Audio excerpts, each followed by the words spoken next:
For this lesson, we are using bleeding tissue paper, and we are chopping it up into little pieces by tearing it up to make our leaves of our tree.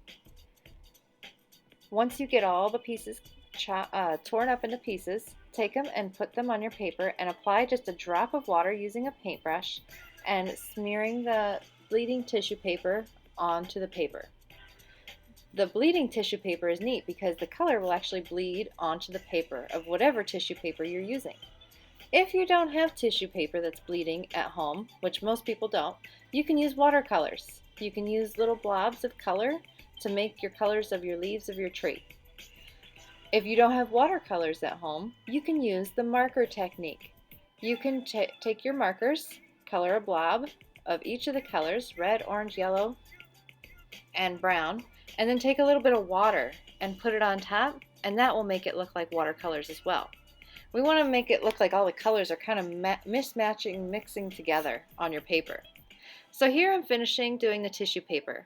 I chopped up all my pieces, and now I'm putting them on the paper, and I'm making a big leafy tree. Make sure to spread out your colors. Don't put all the colors too close to each other. Make sure they're all over. When you get done putting all the tissue paper on your tree, your main part of your tree, then you can add some tree leaves on the ground as well. Like the tree leaves have fallen and they're sitting on the ground.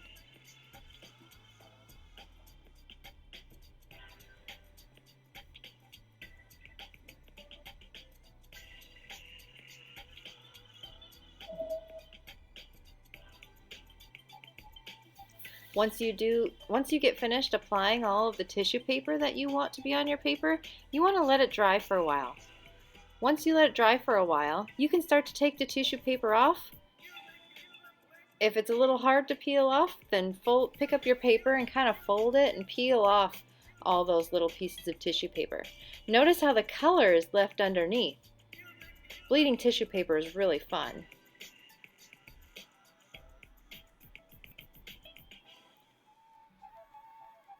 Let it dry some more and get a Sharpie and a black marker or crayon, whatever you have that's black and will make a bold line on your paper, and start to draw an hourglass for your tree trunk, and then you can make your tree limbs swirly if you want to, or you can make them straight like a regular normal looking tree.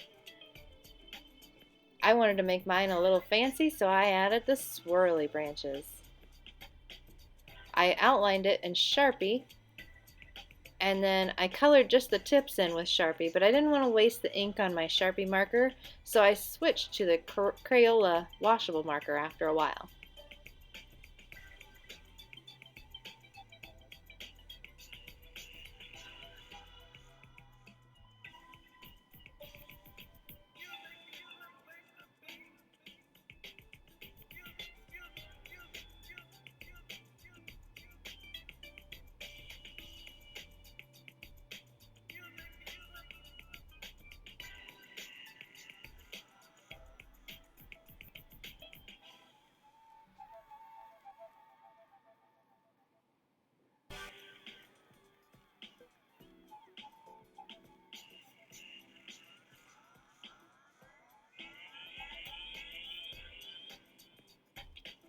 Once you get done coloring in your tree, sign your name.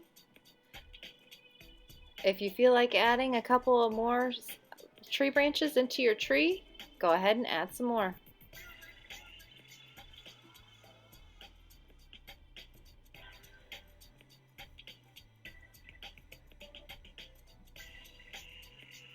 I can't wait to see all of your trees.